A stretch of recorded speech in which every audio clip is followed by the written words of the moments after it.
Hello students, चलिए आज हम लोग पढ़ेंगे नरेशन। नरेशन क्या होता है, इसको कैसे चेंज करेंगे, ये सारी चीज सारे कॉन्सेप्ट्स एक एक करके सीखेंगे। इसमें हम कोई रूल्स नहीं बताएंगे, आप कोई भी रूल्स नहीं पढ़ेंगे। क्या होता है नरेशन रियल लाइफ से जोड़कर बताऊंगा। क्लास 10th में इससे बहुत सारे क्वेश्चंस पूछे जाते हैं।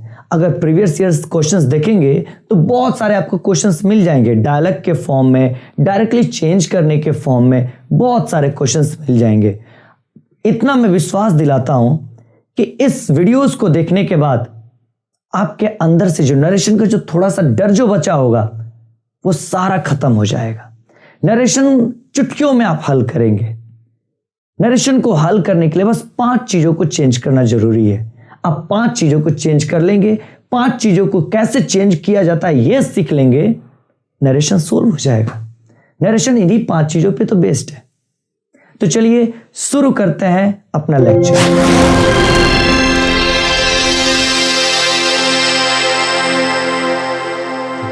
देखिए, कोई भी एग्जामिनेशन में, चाहे वो बोर्ड एग्जामिनेशन हो, क्लास 10th बोर्ड हो, 12th बोर्ड हो, चाहे किसी भी बोर्ड में कोई भी एग्जामिनेशन हो, चाहे वो एसएससी हो, चाहे वो कोई एनडीए हो या फिर सीडीएस हो, कोई भी कॉम्पिटिटिव एग्जामिनेशंस हैं, सब एग्जामिनेशंस में नरेशन से सवाल 2 तरीके से पूछे जाते हैं।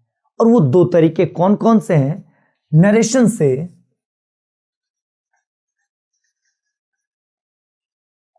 2 तरीके से क्वेश्चंस पूछे जाते हैं।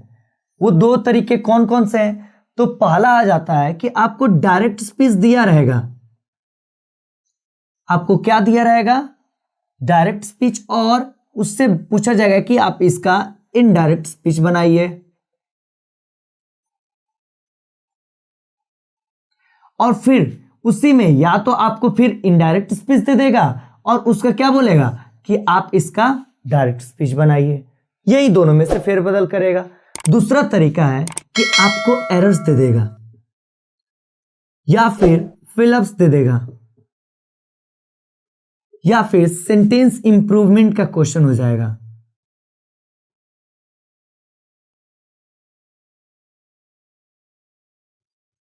या फिर सेंटेंस इंप्रूवमेंट का क्वेश्चन हो जाएगा। तो कहीं से भी इस टाइप से आपको क्वेश्चंस पूछे जा सकते हैं नरेशन में।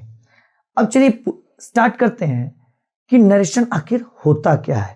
तो नरेशन का इंट्रोडक्शन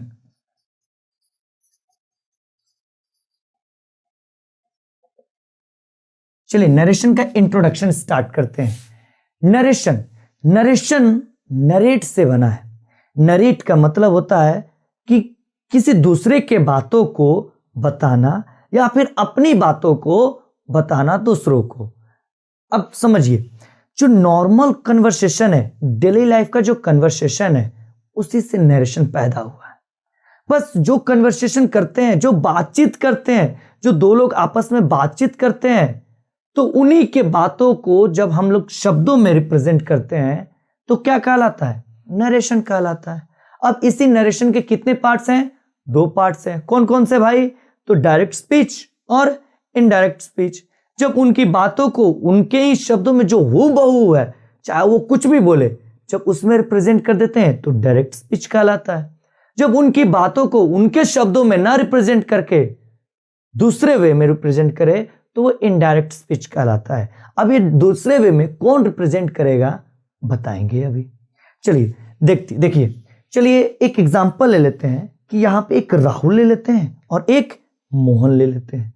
राहुल और मोहन इन दोनों के बातचीत को सुनते हैं। तो एक सेंटेंस लेते हैं, राहुल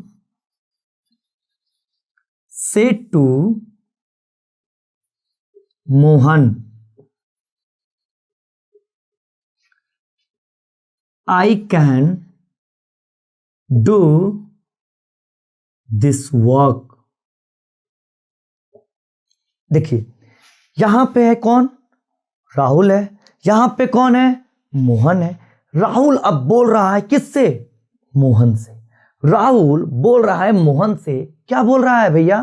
तो ये बोल रहा है I can do this work, मैं यह काम कर सकता हूं। कौन बोला? राहुल बोला। क्या बोला? कि मैं यह काम कर सकता हूं। समझ गए? किसको बोला? मोहन को। तो उसी चीज को, ये जो कन्वर्सेशन आपस में किए, जो बातचीत किए, बस इनको क्या किया मैंने? वर्ड में लिख दिया। और यही तो नरेशन है। देखिए इसमें जैसे राहुल सेड टू मोहन, राहुल ने मोहन को कहा, राहुल ने मोहन को कहा। क्या कहा? आई कैन डू दिस वर्क। अब ये बताइए, आई कैन डू दिस वर्क, ये कौन बोला? राहुल बोला या मोहन बोला? राहुल बोला। ये जो आई कैन डू दिस वर्क, ये राहुल के द्वारा कही गई सेम सेंटेंस है। कही गई सेम सेंटेंस है, राहुल के द्वारा कही गई। ये जो राहुल जो बोला उसी के द्वारा कहे गए सेम सेंटेंस है। सेम, हूबहू है, एज इट इज है। वो चाहे अब राहुल यहां पे गाली दे सकता है, चाहे कुछ भी कर सकता है, जो बोलना है वो बोले, बस उसको क्या किया मैं? एज इट इज रख दिया। और उसको एज इट इज रखने के लिए मैं किसका हेल्प लिया? इन्वर्टेड कोमास का। Inverted coma. तो इन्वर्टेड कोमा का एक और ये भी रूल है कि वो जब भी आता है तो किसी के बातों को same as it is represent करने के लिए हम लोग उसका उपयोग करते हैं। अब देखिए, अब इस सेंटेंस में Rahul said to Mohan I can do this work, इस सेंटेंस में I can do this work को किसने बोला था? राहुल। किसको बोला? मोहन को। लेकिन अगर मैं आपसे पूछूं कि इस पूरे सेंटेंस को, राहुल ने तो बस इतना ही सेंटेंस बोला है कि आई कैन डू दिस वर्क, लेकिन इस पूरे सेंटेंस को भाई कौन बोल रहा है? कौन ये लिखा इस पूरे सेंटेंस को? तो अब यहां पे एक कंसेप्ट समझने वाली बात है। इसको मैं बोला कि आप बाय डिफॉल्ट क्या मान लीजिए? आई। जैसे गॉड होते हैं, भगवान, जो हमेशा सब जगह प्रेजेंट होते हैं, वो सब कुछ देखते हैं, सब कुछ जो भी है सब जगह है, सब कुछ देखते हैं, सब कुछ सुनते हैं। तो वैसे ही समझ लो आई को यूनिवर्सल गॉड। आई सारी चीजें, नरेशन में केवल आई सब बातें सुन रहा है, सब चीजें बोल रहा है, उन्हीं के बातों को, जितने लोग कन्वर्सेशन कर रहे हैं उन्हीं के बातों को क्या कर रहा है? आई लिख रहा है। तो इस पूरे सेंटेंस को कौन बोला, कौन लिखा? तो बाय डिफॉल्ट आई स्पीकर है। क्या है इसका? स्पीकर है बाय डिफॉल्ट। इस पूरे सेंटेंस को, एक पार्ट को नहीं, पूरे को। जैसे Rahul said to Mohan I can do this work, समझ गए? लेकिन I can do this work केवल इतना पार्ट कौन बोला है? राहुल बोला। आई बता रहा है कि राहुल ने मोहन को कहा। क्या कहा? आई कैन डू दिस वर्क। ये कौन बता रहा है? आई। समझ गए? अब चलिए, अब इसको देखिए, इसी में जब स्पीकर, जब सब्जेक्ट के द्वारा जो भी मुख से बात निकला है, जब सब्जेक्ट के द्वारा जो भी मुख से बात निकला है, उसके बातों को सेम एज इट इज, बिना हेर फेर किए, बिना कोई फेर बदल किए हुए उसको वैसे ही लिख देते हैं, तो इसको बोलते हैं डायरेक्ट स्पीच।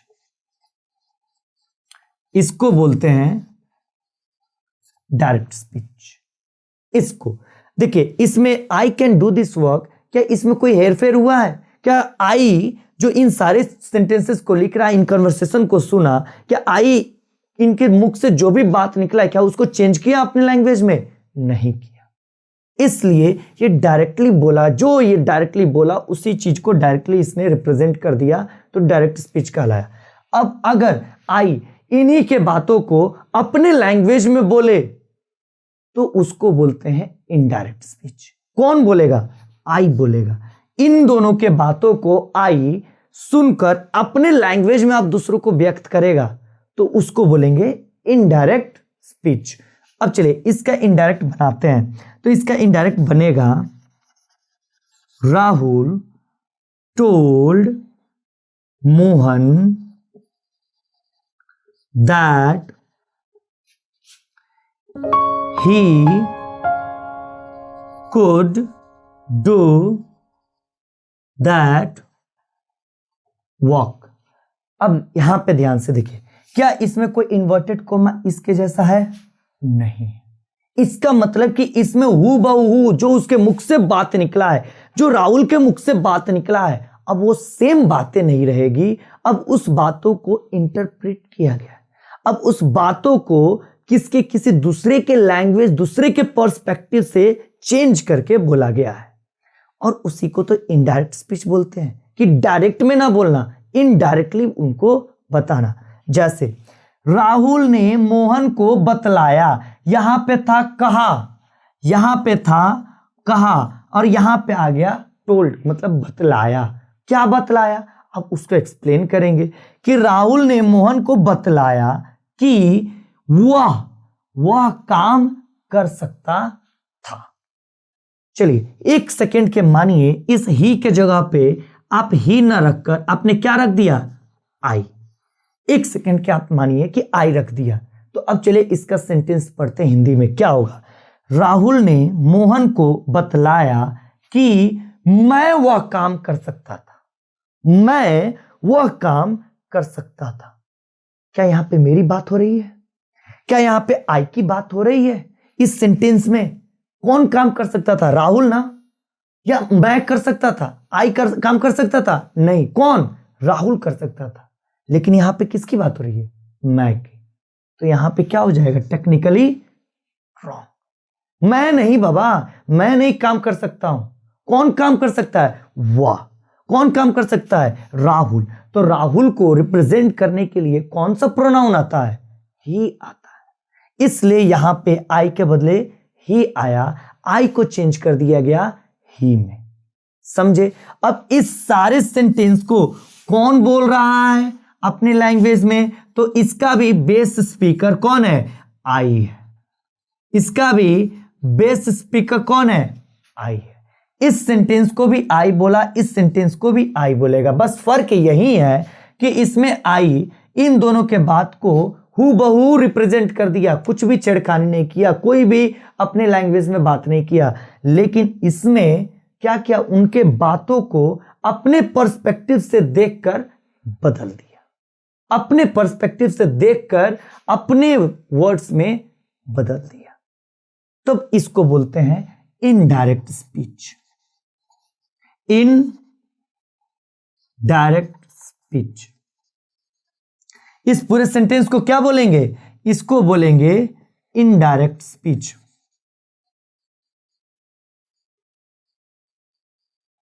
यही है हमारा भैया इनडायरेक्ट और डायरेक्ट स्पीच। अब समझ में आ गया कि डायरेक्ट स्पीच क्या होता है, इनडायरेक्ट स्पीच क्या होता है, कि डायरेक्ट स्पीच किसको बोलते हैं और इनडायरेक्ट स्पीच किस चिड़िया का नाम है। इनडायरेक्ट में क्या होता है कि उनके बातों को, जो भी कन्वर्सेशन कर रहे हैं, आई अपने शब्दों में उसको समझकर और व्यक्त कर देता है, तो वो हो जाता है हमारा इनडायरेक्ट स्पीच। इसका बेस स्पीकर कौन है? आई। इसका भी बेस स्पीकर कौन है? आई। ये जो बात बोली गई है कौन बोला? राहुल ने। किसको बोला? मोहन।